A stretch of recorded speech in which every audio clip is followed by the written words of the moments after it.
Bos, tahu nggak sih, dari sebuah hobi lari, ada yang berhasil mengantongi penghasilan ratusan ribu hingga jutaan rupiah setiap minggunya. Bukan jualan sepatu, bukan juga jadi pelatih, tapi cuma nemenin orang lari. Kedengarannya sederhana ya bos, tapi justru dari masalah yang sering dialami banyak pelari, muncul peluang usaha yang sekarang makin dicari. Soalnya, nggak semua orang punya teman buat lari, ada yang baru mau mulai, malu lari sendirian, atau butuh teman biar tetap semangat sampai garis akhir. Nah, gimana ceritanya jasa nemenin lari ini bisa berubah jadi sumber cuan? Halo bos, nama saya Fendri. Saya membuka jasa menemani lari menggunakan sepeda. Mau tahu keseruannya? Tetap di Cuan Bos.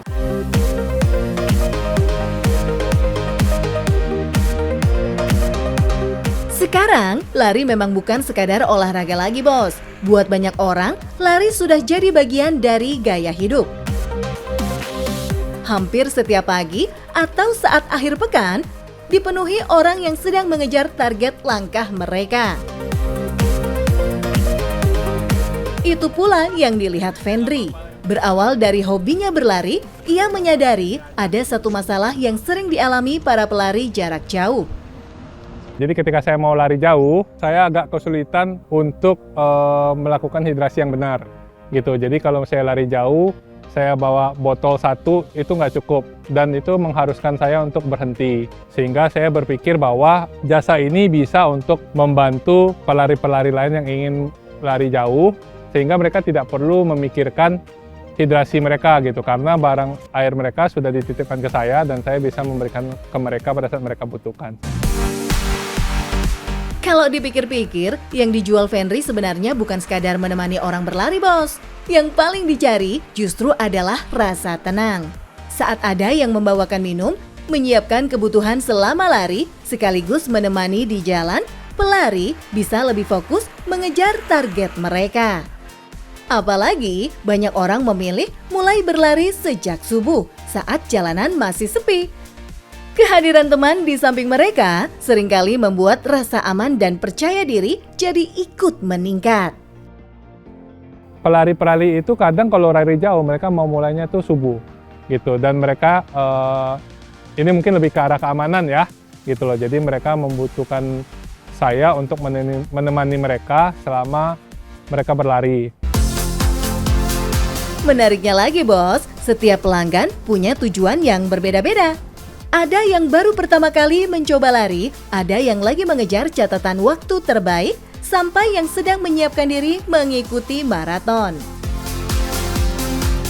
Itu sebabnya rute yang ditempuh nggak bisa asal pilih, harus disesuaikan dengan kemampuan, jarak tempuh, dan target masing-masing pelari.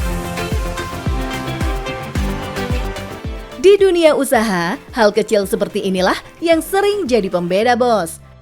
Kadang orang mau membayar bukan karena barangnya lebih bagus, tapi karena ada orang yang benar-benar paham apa yang mereka butuhkan.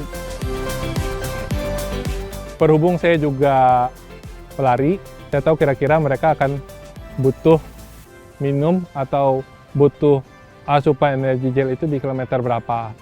Gitu. Sometimes customer sudah menentukan mereka mau di kilometer berapa, sometimes mereka tidak menentukan. Menariknya lagi bos, di zaman sekarang punya layanan bagus aja ternyata belum cukup. Kalau nggak ada yang tahu, maka peluang mendapatkan pelanggan baru juga jadi lebih kecil. Kalau kita tidak mengekspos di sosial media, misalnya dari hanya mulut ke mulut lah katakan, itu mungkin cakupannya jauh lebih sedikit dibandingkan media sosial. Karena di media sosial itu kan everyone yang punya media sosial yang sama bisa ngelihat kita open jasa ini. Kita akan lebih diketahui sama orang. Dalam satu minggu saja, Fendri bisa mendampingi 4-5 pelanggan. Masing-masing memesan layanan paling sedikit 2 jam. Angka yang mungkin terlihat sederhana, tapi kalau dikerjakan dengan konsisten, nilainya bisa menjadi sumber penghasilan yang menjanjikan. Kalau dihitung-hitung bos, tarif jasa ini dipatok Rp50.000 setiap 30 menit. Artinya, dalam 2 jam saja, satu pelanggan bisa menghasilkan sekitar Rp200.000.